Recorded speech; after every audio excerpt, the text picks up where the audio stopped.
drawer guide, mga kakonstruksyon. Yan ang gagamitin ko sa aking gagawin na drawer. 20 inches yan.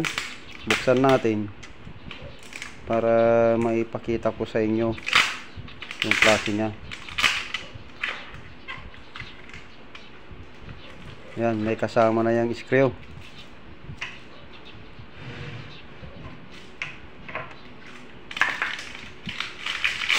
Ayan, drawer guide na may bearing yan. One set na yan, o kaya one pair.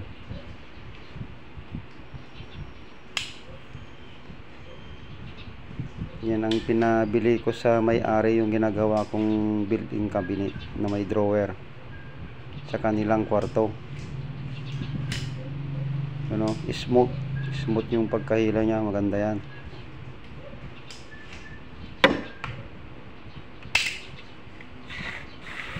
One pair yan, o kaya one set. O, dyan na yan.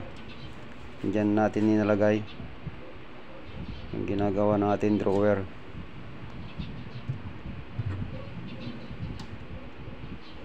O, maganda, o, smooth.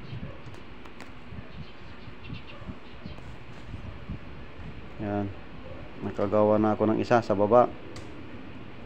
Pangalawang drawer yan, mga kakonstruksyon.